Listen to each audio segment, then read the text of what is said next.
CTC Workforce Preparedness Update, Dr. Worsley.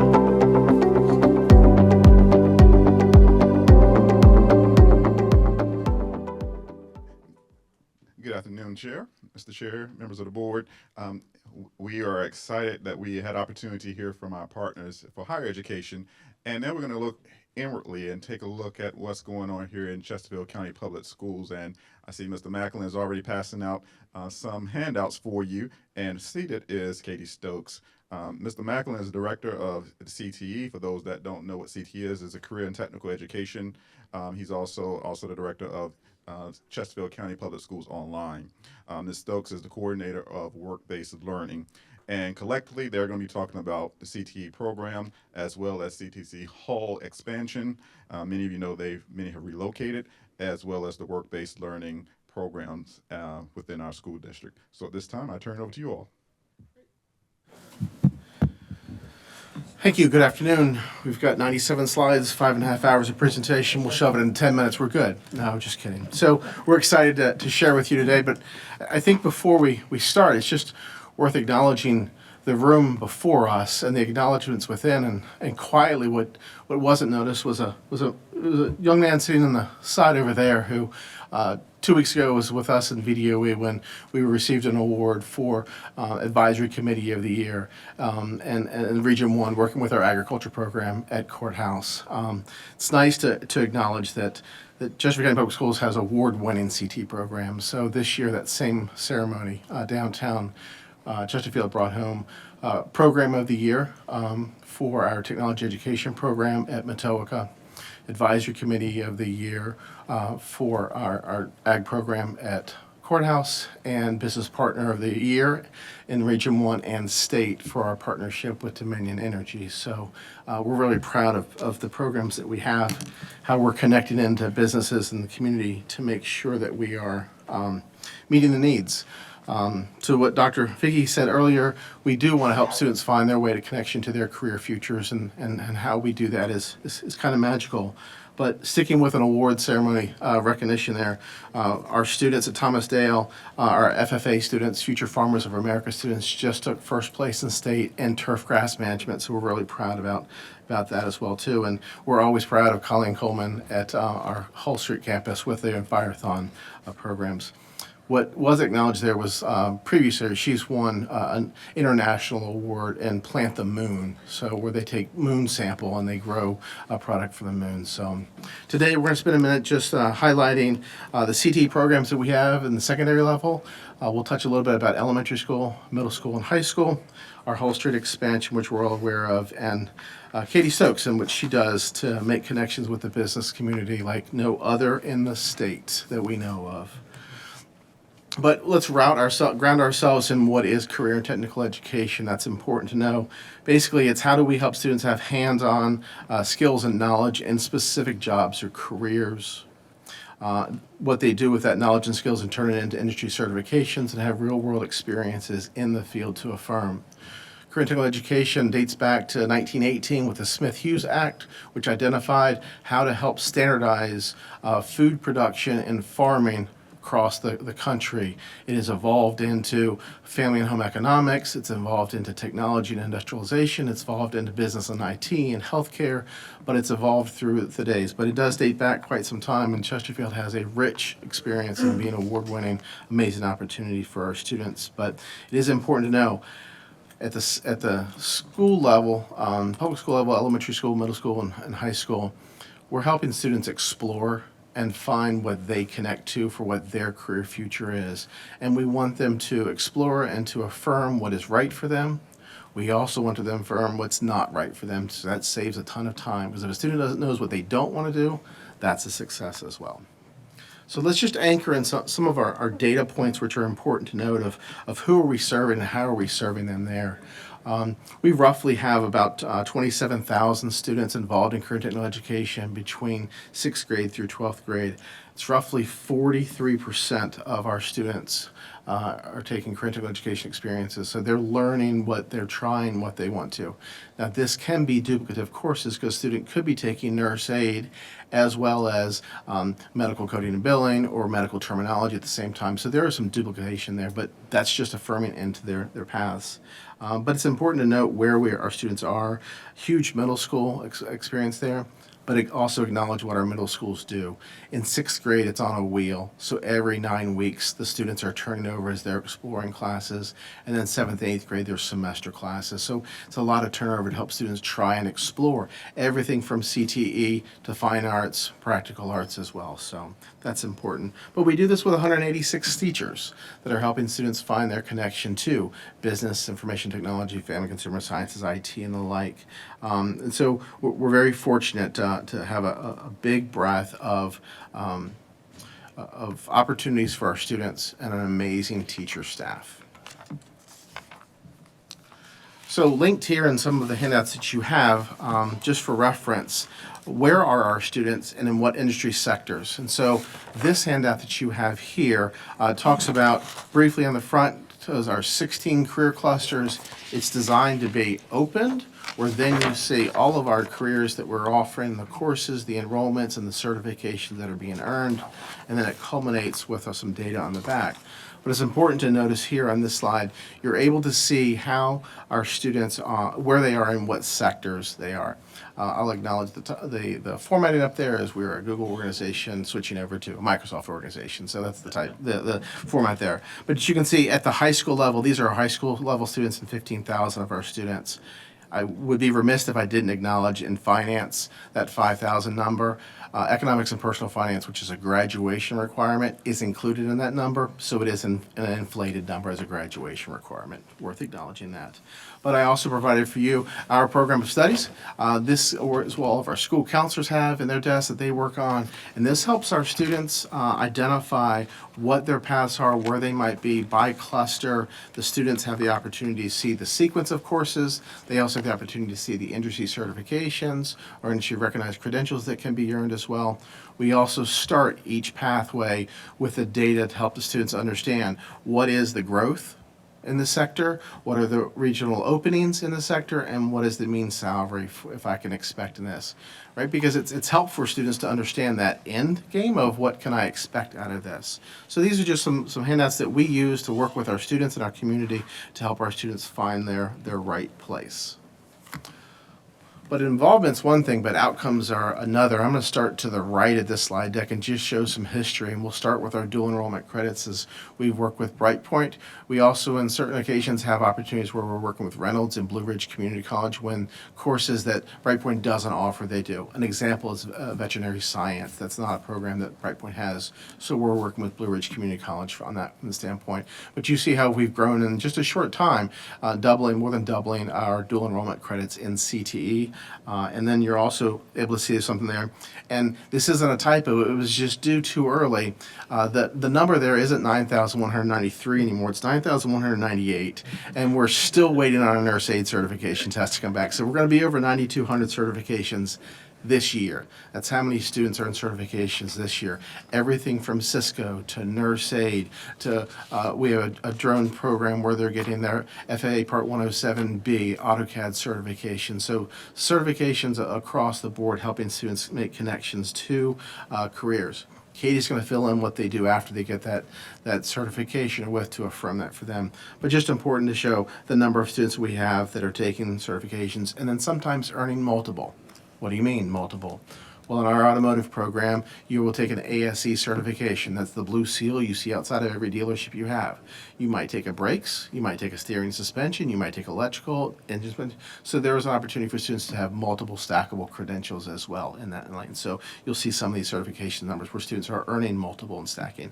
And I won't even start in the number of stackable credentials there are in IT. It's just unfathomable. So.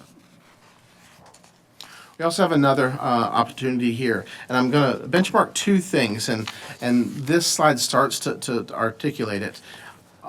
In this flyout, you see our 16 career clusters listed here, and this is the former national career cluster model.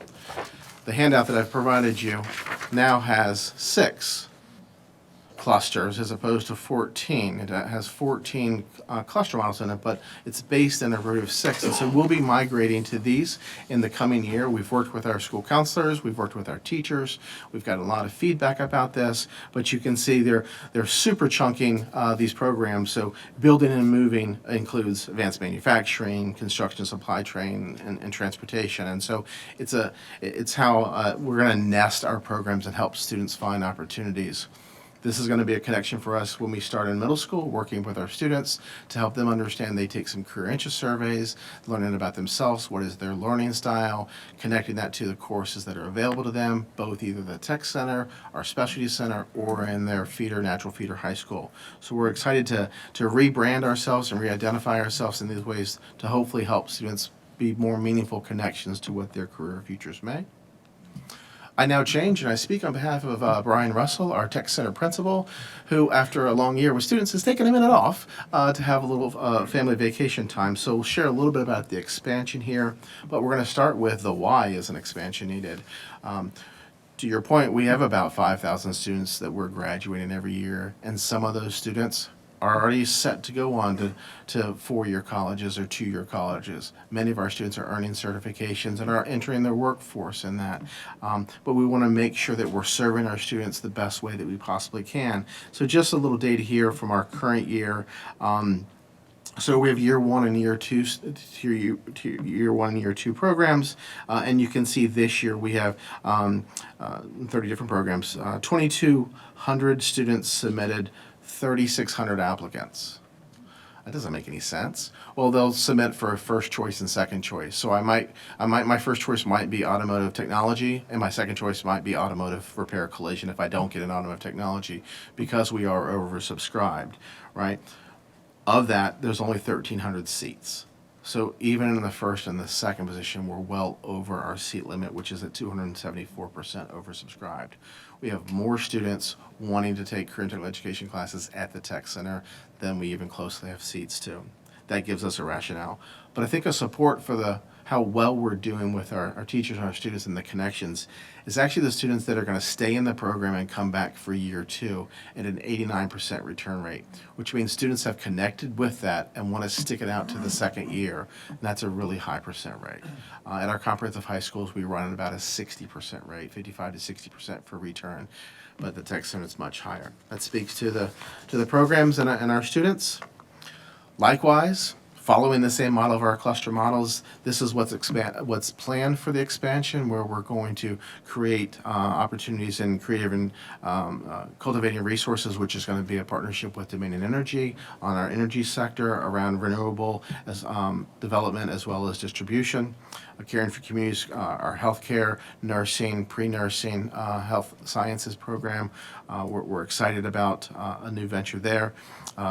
We're going to expand our current accounting program to say accounting's great, but along the way, bookkeeping's fantastic too. And so let's have a bookkeeping opportunity with an opportunity to come out with some certifications specifically to serve our community. Our experiencing, we're going to have a hospitality program. We're excited about creating a hospitality program, and as well as our marketing, digital AV technology program. We'll be using our TV studio down there, which is going to be very different than the program we have at Manchester on mass communications. Ours is going to focus on the production product. Manchester's kind of focuses on the story and the storytelling. We're going to focus on the technical production side. So a little bit different seat. So we're going to add about 650 seats. That's going to put the Tech Center CTC at Hull at right around 1,200 students, and Courthouse is right around 1,300 students. And so the combined two buildings will be serving over 2,500 students will be served at the Tech Centers between both campuses. So we're excited about that. Some real quick layouts and orientations. So we're going to have our media production in the current TV production studio that's there now. That's moved to the new building Springline. We'll be having a new entrance. We're going to take the flagpole and move it down to door 20 because that's the main entrance where we're going to have our students entering in, and so that'll be our front face entrance down there at our door 20. It makes more sense from a parking and access standpoints for our students and families. zooming into our second floor here, this is the left side. The right side of the building is currently the tech center. It's where we have physical therapy, occupational therapy, criminal justice, and the like. But on the left side, and I'm going to zoom into that left side on my next picture here, and you can see we're going to have an energy suite where we're going to devote 2 labs to energy, one on renewable solar, wind production, and one on transmission and distribution. 2 labs there we'll be working with. Our friends at Brightpoint and VSU both have a Dominion Energy Partnership Lab, and we'll be working to make sure we're in concert, that we're working that together, and our already partnership with Dominion Energy. We'll have a health science suite where we'll be setting up a emergency room setting with hospital beds and a center call there. Possibility for a JRTC facility to run there. And our infotech is going to be everything from networking, cybersecurity, programming, and health informatics, if we can swing a health informatics, and which is just the application of the IT suite in there. You also see we'll have our finance and bookkeeping, and also our hospitality suite. So we'll be adding to the space. That leads into Katie Stokes. Thank you. So I'm going to talk a little bit about work-based learning and what that kind of looks like in Chesterfield County for you guys today. So work-based learning really is just how our students having tangible experiences to affirm their career interests that align to their academic and career plans, and also the courses that they are taking. Really what it boils down to for me is kids can't be what they can't see. So how are we creating opportunities for our students to have these experiences, not just in high school, but in middle school and even pushing down into elementary. To lay the landscape a little bit for you too, though, there are obviously regulations that come down from the state and with VDOE around work-based learning. It is a measure that does go into school accreditation.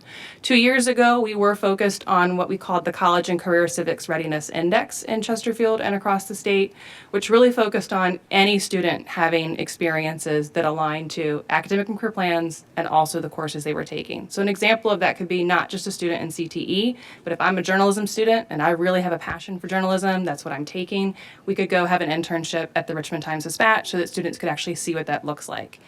The state has gone away with CCRI, was what we called that. Now we are doing what is called 3E. So that's the readiness index that we're looking at for school accreditation. So that's employment, enlistment, and enrollment. And so that really falls down now into employment for us, and it really only focuses on CTE courses. Not that that's all that we're doing in Chesterfield, but that's where our number one focus is. So I wanted to put up here for you guys to see what the 3E performance framework is really looking at. They are really focused on a small number of work-based learning experiences. So I wanted to kind of lay that landscape before we get into the next slide where I kind of break it down, and I'll walk through that with you. But what is being reported now to the state are internships our students are participating in, clinical experiences, school-based enterprise, and then apprentices. So we'll kind of walk through what that looks like. So this slide is kind of where I like to tell my stories. So every year in Chesterfield, we track every experience that our student has. It's really important for me and our team to focus on where is our continuum for work-based learning, not just with what the state is looking at with internships and clinicals, but everything that our kids are being exposed to. Because I really fully believe that through work-based learning and creating a sustainable model, you can really see the difference in the impact you're making with our students. So we look at everything from career fairs and career days all the way through registered apprenticeship. And each one of these experiences up here in Chesterfield, we are tracking every single year what are kids having. And so we have 31,000 experiences in Chesterfield for this school year. You can see a good chunk of those are occurring with our guest speaking. And that's happening across all of our K-12 continuum. In middle school, we have a high population of this that happens because, as Chad mentioned, our students in 6th through 8th grade take a course called Career Investigations. And the whole point of this course is to learn who are you as a learner, who are you, what are your interests, how does that connect to the courses you're taking and the experiences that are going to be offered for you down the road. Are you going straight into employment? Are you going to a two-year college like Brightpoint or Bryan and Stratton? Are you going to four-year or going into the military, something of that nature? In that course, we've really focused on that we want to have a minimum of 20 guest speakers to come in to touch on each of the career clusters. So that if students are saying, I'm interested in engineering, we're having people come in and speak about that. Healthcare, speaking about that as well. In Chesterfield, we've also really taken a different model on this. When we have Dominion come in, I don't just want engineers and electricians to come in and speak. I want somebody from human resources to come in and talk about Dominion and the careers there, because there are more than just those two pathways at Dominion Energy. And it's really about how are we making our students aware of all the opportunities that are in their back door that we have right here, not just one set pathway. And as my real big goal with this, with what we're doing with our students in Chesterfield, is I had a guest speaker in middle school that kind of developed a passion. I'm interested in that. I want to learn more about that. Now let's maybe do an informational interview to follow up, to then ask some of my questions, not just hear them talk to me about this experience. Okay, that was a really great experience. Now could I go out and do a workplace tour? Could I go have a job shadow? Could I go have an internship? So that we're really building a pathway that walks a student through to affirm, yes, this is right for me, or no, it's not, which we think is just as important for our kids. And so as you're looking at some of these experiences too, I want to talk about a few things, especially with you guys. So an internship, we had 801 internships last year. That is 801 students having an internship for more than 40 hours in a real world setting. You guys are one of our biggest components of that. Currently, right now, we have 5 students that just started an internship Monday here in Chesterfield County. 4 with your IST department. They're doing a really great job over there. I've already gotten feedback this week on the experience that they're having. They came ready to work. They were punctual, on time, ready to go. We have 1 student that's doing an internship that just started this week with you guys with the circuit courts. I got a great email yesterday from her supervisor, from Claudia. She said that the student came ready to go. She's asked some great questions. She's getting some really good experience. We have 28 students in your Parks and Rec right now that are doing internships with us. So Chesterfield County not only invests in us and our students, but also in these opportunities for us. So we appreciate that partnership. In school-based enterprise, which is another really growing feature that we have here in Chesterfield, we had 891 last year. That is where students are not just doing a service. And I'm going to take a minute to talk about our nail tech program. Our students aren't just doing your nails when you come into the nail tech program. They are marketing the program. They developed a name for their business. They are advertising it through our different avenues that we have in our different stakeholders. They worked on the inventory, the pricing list. They work on calling the customers and reminding them of their appointments. They do a follow-up after the fact, after the service is done, to say, hey, you did this, you're a returning customer. Do you want to come back and get another treatment for a discounted rate? So they are learning the whole entrepreneurial aspect of how to run a business, not just how do I sit here and do nails. So when we're looking at school-based enterprise, it's really about how are we creating that. So if a student wants to be an owner and own their own business while they have that skill set, how are they getting that experience as that? We also had 167 clinical experiences last year in Chesterfield. So 167 students went out for a clinical experience. Our pharmacy tech program, which is one of our best programs that we have here, had students do 130 hours out with clinicals last year in their setting. So they are out at a pharmacist working day in and day out with them to earn these hours in this time period. So this just kind of gives you a scope of what's happening each year in our buildings and the amount of students that are going through these different experiences.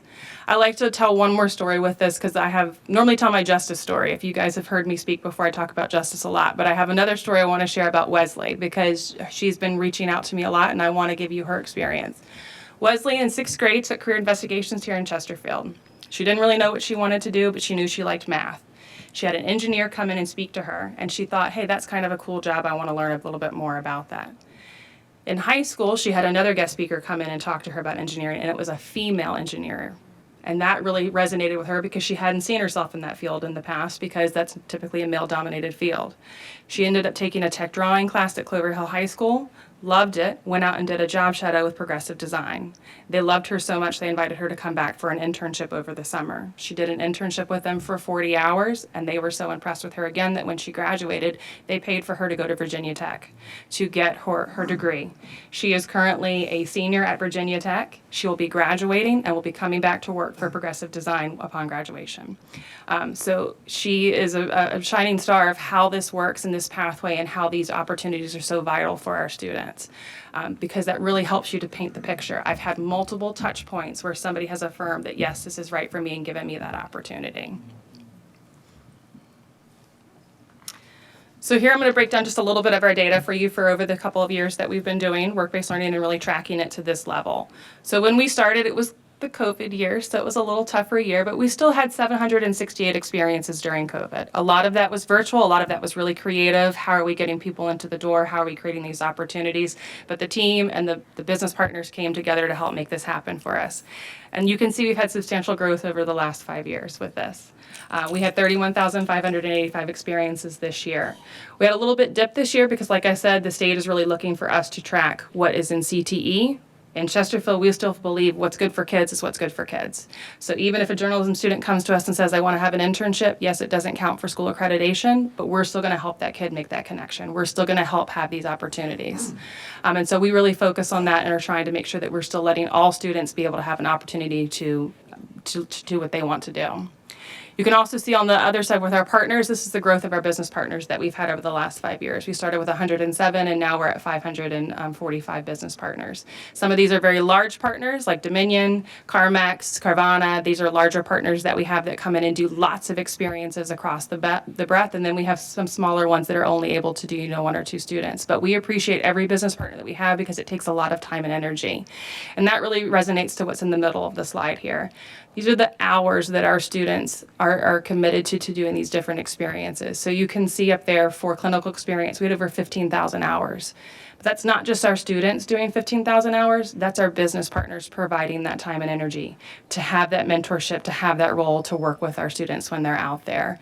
And so this really resonates the most with me because it shows you the whole stakeholdership of this. It's teachers, it's students, it's our employer partners, and it's our families that are dedicated to getting our kids there, preparing our kids for this, and then providing this opportunity for them.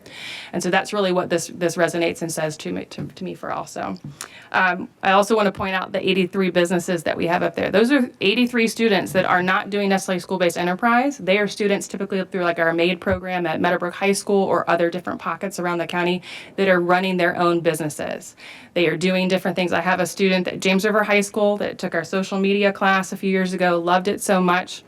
He also loves riding roller coasters, and he found a way to connect these two together. He goes all across the United States and rides roller coasters and rates them and then posts about them on social media. He is making more money than I am, and he hasn't even graduated high school. So really, really amazing things that our students are out here doing and creating and having these opportunities for. And the biggest and best part of this, too, is our employer partners. Every year we grow our partners. Every year we develop deeper relationships with them, and we appreciate all that they do for us, and we hope that this is a return on their investment. We do a job fair every spring for our seniors that are graduating that are looking to go straight into employment, and over the past 5 years, we've had about 500 students be employed through this job fair. Most of the students that are doing the job fair are students that have had a work-based learning experience, and we invite our work-based learning partners to come to this job fair. They get first dibs to come. The ask when they come is that they have to have one full-time job that they'd be willing to offer to a student on the spot if the student meets the requirements for that. Chad and I have both had some really great experiences through this, but this year I had a young man that went through our nurse aid program, and when he walked away from the job fair, he had 3 offers, one from HCA, one from Spring Arbor where he did his clinical hours, and one from Bon Secours. And I was like, how are you going to decide which one? He goes, the one that's going to give me the most money and the best benefits. So this just really speaks to how they were coming together. But we do want to recognize what our partners are doing too. Every year, if you've had a chance to come, we do a work-based learning employer partner recognition breakfast, typically in the fall, where we invite all of our employer partners to come and thank them. We provide breakfast for them and just really want to give them a space to network and just talk about the experiences that they have. And we've created a 5280 club. Anybody know what 5280 resonates with? It's how many feet are in a mile. So it's for going the extra mile. So these employer partners have provided multiple experiences for multiple students across that pathway. They've done something where it's guest speaking, job shadows, and then also having internships or clinicals. And so we recognize them every year with a plaque that they get to go back and hang in their offices. And then at the conclusion of the event, we walk out and we unveil our new word wall. I don't know if you guys have been at the Hull Street campus and seen it outside when you are over there, but it's a really great recognizing of all the partners that we have. I will tell you there is a name difference on the board, and sometimes this generates some good conversation. If you look, the font sizes are different. There's a small, a medium, and a large. And that denotes how much impact and how much support those individuals have given for us. So that kind of generates some competitiveness when some car dealerships or some different organizations see why is their name bigger than mine, but that helps them to motivate for next year to see where we can step in and where we can connect to provide more experiences. And so, Mr. Carroll, I heard you say earlier about talking about jobs and keeping people here, and so I wanted to go back to the job fair. So the focus of this is not only to help connect these kids, but it's the ROI. So in over 5 years, we've had about $14.1 million of economic impact coming back into Chesterfield because those kids are being employed here, they're staying here because they're committed to here. A good example of this is I had a student last year that was in here in Fleet Services, and she had a four-year college opportunity to go off to, but she had been in our automotive program. She connected with our Fleet Services program here in Chesterfield. She loved the team. She did not go to college. She ended up staying here because she already had a full-time job and a pathway that she wanted to be in, and so that's what made her stay and want to be here for us. So these are just some tangible examples of why we do what we do and how these experiences can create these moments for our students to really say, yep, I know I have found my passion. I know I found my jam, or no, I haven't. How can I come back? Well, I've got the school system here to help me and support me to then figure out what my next steps are. And so that's really what work-based learning is, because again, like I said, you can't be what you can't see. So these are the experiences we're creating for our kids. Katie's just doing a few things with a few employers and a couple thousand experiences to that point. But when you look at the hours that employers are investing in students, that speaks volume, and this increases year over year. So we must be doing something right from that standpoint. But my anecdote this year for the job fair wasn't about a student; it was about a dad. Came with his daughter. He got a job. The dad got the job, but he came for his daughter. But he got a job. Transforming lives is what we do. So let's talk about what does that mean? Well, let's talk about the outcomes, because outcomes mean a lot. And so when we look at a 4-year CT graduation rate of 99.85%, that's for students who took 2 or more CT classes in sequence that we track and we follow. And students who are taking at least 2 CT classes are graduating on time at 99.85%. That's pretty good. We're making a connection, right? And making connection is always important. And from a school standpoint, it doesn't matter where the connection is. If it's on the ball field, if it's on the drill field, if it's in band, chorus, orchestra, if it's in English, making the connection makes a difference. But we are required federally to follow up with our students a year after graduation. And that's what these data slides here show, that a year after graduation. Tell us how you felt. Were you prepared? What was your satisfaction rate? And 94% of our students felt satisfied or extremely satisfied a year after they left us. Again, speaking to the volume of our quality of experience. Transitions to our students, we'll count anything as a positive transition except for hanging out on somebody's couch, right? That doesn't count. So students whom are going to work, going to school, or going into the military, you see we're at 97% of our students, CT students, taking 2 classes or more, are positively transitioning out. We're working on that. We'll raise that, get some of those kids off the couch and such forth, right? But here's a standpoint that looks fantastic. So you took some experiences, and sometimes it's about the teacher you made a relationship with, and that's why you took the second year, and sometimes that's great because you need that relationship with in a school. But a year out of school, what percent of the students are still in that field of study or work? And at 82%, it's pretty fantastic about making connections, because it is about students along the way who have tried something, decided that wasn't for them, and we tried something else for them. So that speaks volumes for the resiliency from our students. So that's a brief little window on what we do in CTE to help students find their career future and connect to our community to hopefully be able to stay here upon graduation. If they've got to go get more education, to come back because they've got a connection in our community. Thank you.